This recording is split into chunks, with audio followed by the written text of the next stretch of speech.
बिस्मिल्लाहिर्रहमानिर्रहीम। आज हमारा टॉपिक है motion of simple pendulum.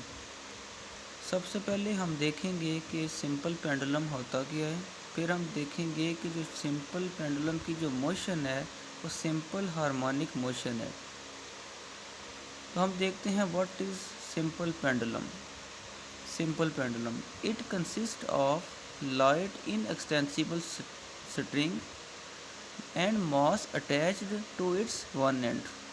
In extensible string का मतलब है कि इसकी जो लेंथ है एल ये फिक्स्ड है और इसके साथ जो मास अटैच्ड है इसको बॉब कहते हैं, जो कि आम तौर पर मेटल की होती है। इसके एक एंड के ऊपर एक मेटल की बॉब है और ये किसी फ्रिक्शन लेस सपोर्ट के साथ मुंसलिक है।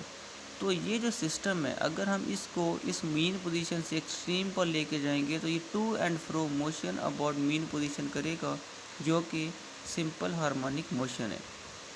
तो हम देखते हैं कि इसमें सबसे पहले ये जो कि सिंपल पेंडुलम की एग्जांपल है, हम इसमें ये जो मीन पोजीशन है इस बॉब को हम यहाँ इस मीन पोजीशन यानी ए से लेकर जाते हैं बी पर, जो कि एक्सट्रीम पोजीशन है।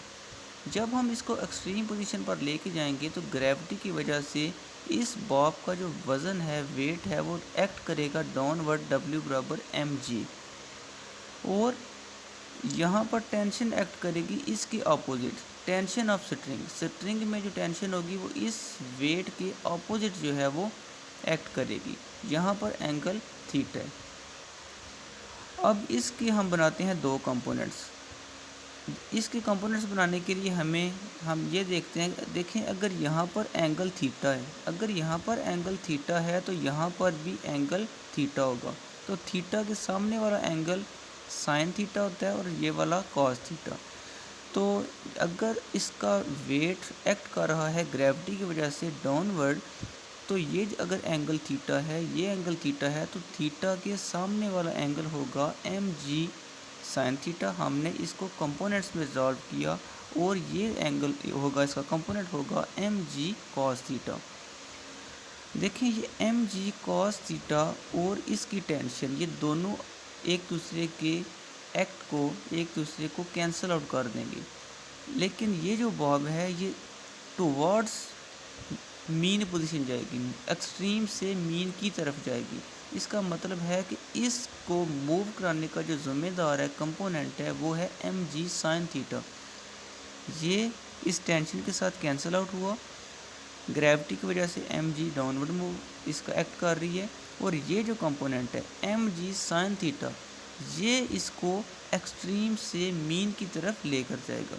तो हमने लिखा है रिस्टोरिंग फोर्स, यानी वो फोर्स जो कि एक्सट्रीम से मीन की तरफ लग रही है, वो क्या है, F = mg साइन थीटा। वो फोर्स जो बॉब को एक्सट्रीम पोजीशन से मीन पोजीशन की तरफ लेके जा रही है। तो न्यूटन के कानून के मुताबिक F = ma, that is equal to mg sine theta. इसको इक्वेशन नंबर 1 कह दें और इसको हम उस तरफ ले जाते हैं ma minus mg sine theta that is equal to 0 m, और हम एक्सेलरेशन को d² x/dt² minus mg sine theta equal to 0 ऐसे लिख सकते हैं। एक्सेलरेशन को हम ऐसे लिख सकते हैं, ये हम प्रीवियस वीडियोस में भी बात कर चुके हैं। तो ये जो इक्वेशन है इसको हम कहते हैं differential equation for simple pendulum. अब हम इस इक्वेशन को सॉल्व करेंगे और ये प्रूव करेंगे कि हमारा जो सिंपल पेंडुलम है इसकी जो मोशन है वो सिंपल हार्मोनिक मोशन है। तो हम इक्वेशन नंबर 1 को सॉल्व करते हैं। इक्वेशन नंबर 1 को जब हम सॉल्व करेंगे, ये m से कैंसिल हो जाएगा और a इक्वल टू आ जाएगा माइनस जी साइन थीटा। ये जो माइनस है ये it is due to restoring force, क्योंकि जो रिस्टोरिंग फोर्स होती है, जैसे हमने हुक्स लॉ में देखा था, F = -kx। माइनस इसलिए आया था कि हमारी जो रिस्टोरिंग फोर्स है वो अपोजिट थी अप्लाइड फोर्स की। तो रिस्टोरिंग फोर्स अपोजिट होती है, हमने अप्लाइड फोर्स इस तरफ लगाई, हमने इस बॉब को उठा के यहाँ पर लेकर के, ये हमारी अप्लाइड फोर्स है, लेकिन ये जो रिस्टोरिंग फोर्स है ये अपोजिट टू दैट फोर्स लग रही है। यहाँ पर हमने नेगेटिव साइन यूज़ किया। तो फॉर स्मॉल एंगल्स हम जब स्मॉल एंगल यूज़ करते हैं तो फिर हम theta is equal to sine theta equal to tan theta, तो फिर हम स्मॉल एंगल्स के लिए साइन थीटा की जगह पर यूज़ कर लेंगे थीटा। तो ये हमारा आ जाएगा acceleration is equal to minus g gravitational acceleration, और फॉर स्मॉल एंगल्स हम यूज़ कर लेंगे थीटा। अब हमारे पास a is equal to minus g theta तो आ गया, तो हम चेक करते हैं कि हमारे पास एक्स ओवर एल कहाँ से आ गया।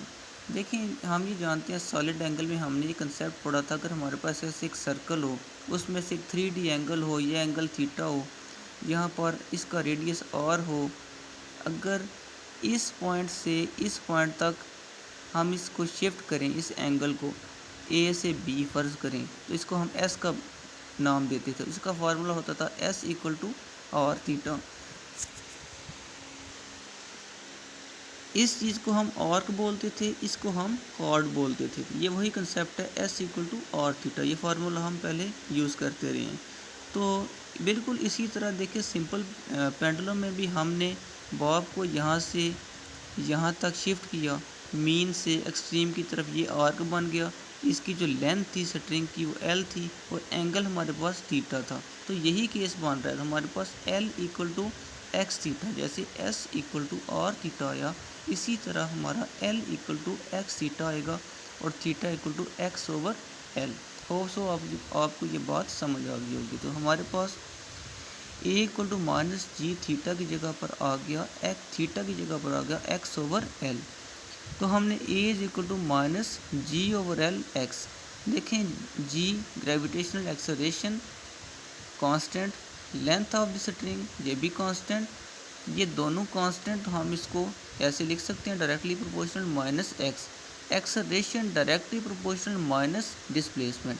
तो ये this is simple harmonic motion. तो हमने प्रूव कर लिया कि हमारा जो सिंपल पेंडुलम है उसकी जो मोशन है वो सिंपल हार्मोनिक मोशन है।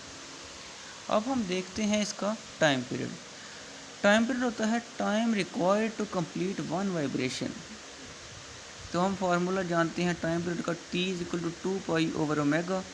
तो अब हम इक्वेशन जो हमने सिंपल हार्मोनिक ऑसिलेटर वाले लेक्चर में हमने फाइंड की थी differential equation of simple harmonic motion, वो कुछ इस तरह से थी, D square x over D T square plus omega square x equal to 0।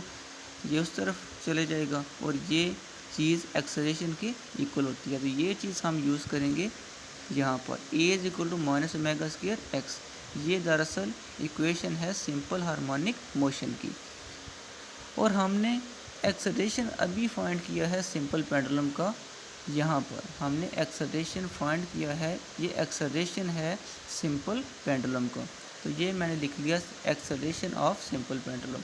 अब देखें यहाँ पर भी एक्सेलरेशन है, यहाँ पर भी एक्सेलरेशन है। ये एक्सेलरेशन किसका है? सिंपल हार्मोनिक मोशन का। ये एक्सेलरेशन किसका है? सिंपल पेंडुलम का। इन दोनों को हम कंपेयर करेंगे। जब हम कंपेयर करेंगे तो हमारे पास कुछ इस तरह का केस बन जाएगा, यह माइनस माइनस से कैंसिल हो जाएगा, डिस्प्लेसमेंट डिस्प्लेसमेंट से कैंसिल हो जाएगा, तो हमारे पास ओमेगा स्क्वायर आ जाएगा जी ओवर एल। दोनों तरफ स्क्वायर रूट ले लेंगे तो ओमेगा आ जाएगा स्क्वायर रूट जी ओवर एल। अब इस ओमेगा की वैल्यू को हम पुट कर देंगे इक्वेशन नंबर 1 के अंदर, या 1 के अंदर पुट करेंगे तो ये आ जाएगा T is equal to 2 pi omega की जगह पर आ जाएगा g over l square root. ये ऊपर जाके हमारे पास आ जाएगा T is equal to 2 pi square root l over जी।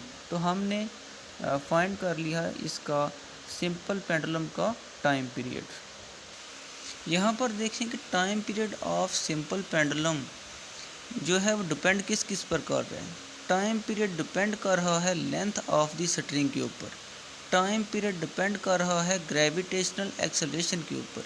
लेकिन यहाँ पर एक इम्पॉर्टेंट पॉइंट है कि time period of simple pendulum depend नहीं करता मास ऑफ द बॉब के ऊपर।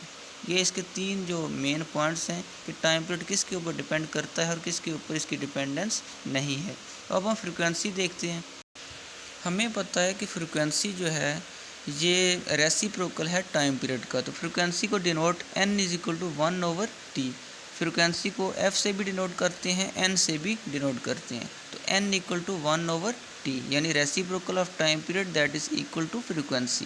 फ्रिक्वेंसी इक्वल टू वो 2 पाई था, ये 1/2 पाई होगा। वो L/G था, ये G/L का स्क्वायर रूट। तो आज हमने सिंपल पेंडुलम, उसकी डेफिनेशन, उसकी derivation, differential equation of simple pendulum, और फिर हमने देखा कि जो सिंपल पेंडुलम की जो मोशन है वो सिंपल हार्मोनिक मोशन है। और हमने time period of simple pendulum और उसकी डिपेंडेंस देखी, और फिर हमने उसकी सिंपल पेंडुलम की फ्रीक्वेंसी को फाइंड किया। उम्मीद है आपको आज का लेक्चर समझ आया होगा। अगर किसी किस्म का आपका कोई क्वेश्चन हो तो आप कमेंट सेक्शन में पूछ सकते हैं। बहुत बहुत शुक्रिया।